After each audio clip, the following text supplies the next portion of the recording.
What's going on, guys? The weather's starting to warm up really quickly down here in South Carolina, so we are just about to start beginning our spring maintenances, and I thought this would be a good time to make a maintenance bag video. So as you see in front of you, it's a Veto MB2 bag, and this is what I use for my maintenances. Love this tool bag. I've used several the Veto bags. I just keep coming back to this one. I've had the backpack, the MCT bag, and this one is just perfect for me and what I do. I have 3 of them currently of the MB2 bags, and I have them loaded out for different odd and end tasks that I deal with. This one you see in front of you obviously is the maintenance bag. So I'm going to go through that, show you what I have in there, and maybe it'll give somebody some ideas. Maybe some people will have other ideas of what I should have in the bag that I don't. So again, I'm in South Carolina, so I deal with a lot of attics and crawl spaces, majority of what I work on, so having a small compact bag is ideal for those situations. This particular bag weighs just over 11 pounds, fully loaded as you see it. It's 11.2 pounds. But I'm going to go ahead and start on the outside of the bag, and we'll work our way around and show you what I got. On this side, we have just a couple different rolls of tape. Again, lots of my jobs, majority of them are in the attic and crawl spaces, so I'm dealing with a lot of flex duct. So have this 181 on my bag so I can seal up any flex duct leaks, things like that. And then obviously electrical tape, and I also have some white electrical tape. I use this just to wrap on wires and gives me the ability to label that tape so it's easily seen if you're pulling new wires or troubleshooting things like that and you need to know what wires go where. Also on the outside of the bag, I have this little temperature clamp.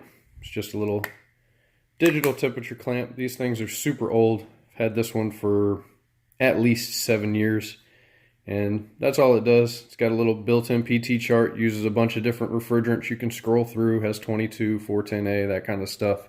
And just as like a non-invasive refrigerant check, I can clamp this on lines inside, outside, while I'm in the attic or the crawl space. Super compact, and kind of get an idea of what's going on without necessarily having to hook up any transducers or gauges, things like that. So that definitely comes in handy. And I just have it clipped on a little zip tie right there just to hang on that D-ring. Also on the outside of the bag, I have this Southwire pouch. Inside of here, I carry my Testo 510i manometer, and also 2 hoses with manometer fittings. And for my gas pressure, I have a little rig there as well. Nice little kit. These are from AAB. You can get those on True Tech Tools. You can buy I think these come in a kit, and you don't have to buy the AAB manometer. I think there's 2 different options that they have on there. So if you're looking for an inexpensive set of probes for static pressure, great option right there. And this little Southwire bag, it's pretty compact. Clips with a carabiner right on the side of the bag, and we're good to go. We have a Malco 6-inch.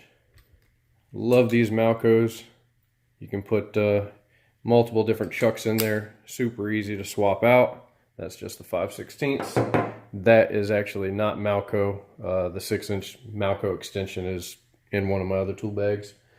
Have a service wrench, of course. This is the offset wrench.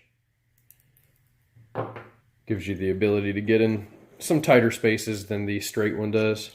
2 adjustables. Little coil brush, obviously. Dust things off, pretty self-explanatory. Especially spider webs, cobwebs, and stuff like that, and condensers. Guess we'll start in these pockets. In here, we have another brush. Again, this is a maintenance bag, so you're going to be doing a lot of cleaning. Have a rev marker. These markers are amazing. Best markers I've ever used, hands down. Can't say enough good things about them. They write on just about everything. They last forever, even in the elements, which I can't say the same for a Sharpie. You write on a unit with a Sharpie, for instance, on a commercial building or something, if you're labeling units or something like that, and you jot something down with a Sharpie, rest assured when you come back in 6 months, there's not going to be any sign of what you wrote on there. Those markers last a very, very long time. If you haven't checked them out, definitely do so. We have some Milwaukee crimpers. Love these crimpers, or this style crimper, not just Milwaukee, but any other brands that make them. Great, great crimpers. Channel locks. This is my little 8-volt DeWalt, what do they call it? Gyroscopic technology. It's pretty cool. Basically what you do is when you turn it on, if you twist it to the right while you're pushing the trigger, it will rotate right and tighten screws. If you put it on a screw, push the button and twist to the left, it rotates left and loosens screws. So just a little 8-volt, nothing major, but super small and perfect for this bag, instead of having to lug in an impact or something like that. So for taking out screws, just daily maintenances, service doors, things like that, that is perfect. Down here in this little front pocket, have an Appian core remover. It's got my magnets epoxied on the back, so you can stick this to the unit with the valve core in it. You don't have to worry about losing it or falling down. A couple jumper wires. Some deox for oxidation on wires, dissimilar wires, disconnects, pull handles and disconnects, things like that. Couple different chucks, 5/16, quarter, Phillips with a little extension, and a step down bit. Love this little step down bit right here. Fits right into the impact or the little handheld drill, and I use that for making holes in my ductwork to check air temperature, static pressure, that kind of stuff. Over here, just have a little Southwire flathead screwdriver, thermostat screwdriver. A little pair of wire strippers. And a pair of needle nose.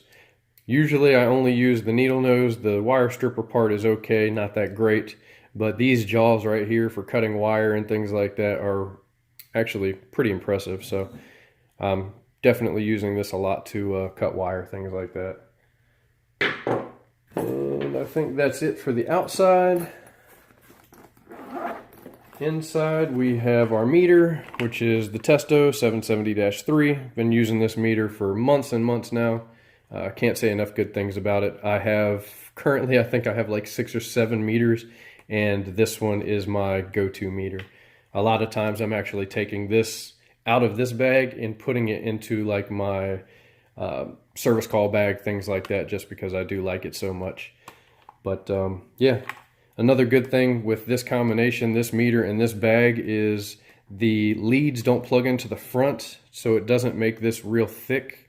So when you do slide this down into the bag, it seems to fit a lot better than some of the other meters that I have that have the ports in the front. So just something that I noticed while using that meter. Also, we have the two 605Is. And that's also what I use this for, because it's almost the same dimension. Drill a hole, pop those 605Is in the ductwork, and you are good to go. Also, as you can see, it doesn't power up. All I do is just take one of the batteries out and flip it the other direction, just so they don't turn on inside. They also have magnets on them, so they will stick to supply grills, return grills, things like that. And also it makes it convenient if you put the magnets on the right way, is they will stick together. So they go in the tool bag just like that. And let's see, for those really, really long, hard days, definitely want to keep a stock of pills. Dog pills too, just kidding. This one has caps and valve cores. Get that in the camera so you can actually see what I'm doing. And this one pretty much has everything else in there. It's got some bit tip 5/16, some 1/4" zips, wire nuts, spade clips, 2 different sizes, couple butt connectors, couple 5-amp fuses, that kind of stuff in there. So, and let's see. Lastly, we just have a few odd and end screwdrivers, Phillips, and a couple different size flathead screwdrivers. Nothing crazy. And that is it. So that is what I keep in my maintenance tool bag. Hope that helps. Hope that gave people ideas. I like the purpose-built bags and organization and things like that, which should come to no surprise to anybody who watches my videos. But that's yeah, that's my maintenance tool bag. So hope everybody's ready for maintenance season.